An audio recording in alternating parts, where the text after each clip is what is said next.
Bien-aimés dans le Seigneur, bonjour.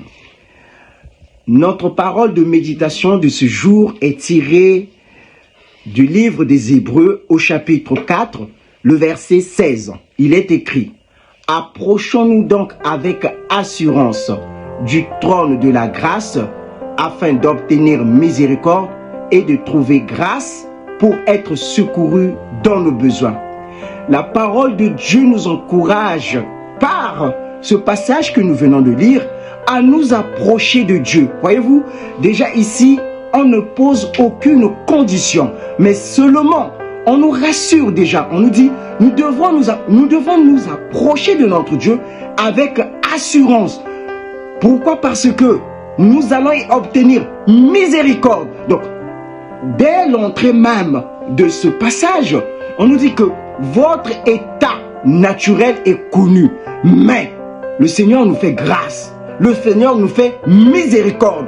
Donc, quand nous approchons de Dieu, mes frères et sœurs, nous devons comprendre qu'il y a déjà un qui a payé le prix à la croix et dont même le sang ne cesse de crier jusqu'à aujourd'hui en notre faveur.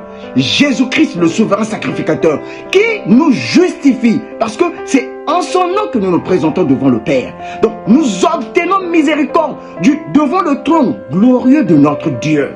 Et la Bible nous dit, non seulement que nous trouvons miséricorde, mais aussi nous obtenons grâce pour être secourus dans nos besoins. Nous obtenons même la faveur pour que Dieu nous repente. Donc, nous approchons de Dieu, non pas pour l'informer de notre situation ou de nos besoins, mais nous nous approchons de Dieu pour obtenir ce dont nous avons besoin. Et au-delà même, parce que quand Dieu fait des choses, il fait des exploits, il fait des merveilles, il fait des prodiges. Parce que notre Dieu est un grand Dieu, il est immense. Et à cause même de sa grandeur, dit la Bible, ses ennemis, ses adversaires, qui sont les nôtres d'ailleurs, perdent toute fierté. Mais bien aimés dans le Seigneur, je sais que dans notre raisonnement humain, nous voyons tellement beaucoup de choses. Et d'ailleurs, c'est la source même de nombreux échecs. Parce que qu'est-ce que nous demande Dieu lorsque nous nous approchons? Mais que nous puissions avoir la foi, que nous ayons l'assurance que notre Dieu nous écoute. Vous croyez, mes frères, que celui qui a formé l'œil ne voit pas? Est-ce que vous pensez que celui qui a formé l'oreille est incapable aujourd'hui de nous entendre? Non. Voici, la main de l'Éternel n'est pas trop courte pour sauver, ni son oreille trop dure pour entendre. Mais bien aimés, mais ce sont plutôt nos agissements qui mettent une séparation. Lesquels agissements? Mais c'est notre incrédulité, mais ce sont nos doutes, mais ce sont nos raisonnements qui élèvent finalement dans notre entendement une certaine hauteur. Mais bien aimés dans le Seigneur, ce que Dieu veut de nous, c'est que nous soyons prospères. D'ailleurs, la Bible le dit, sa volonté envers nous est ce qui est bon, agréable et parfait. Même nos pères dans la chair, si méchants qu'ils sont, ils savent nous donner les bonnes choses.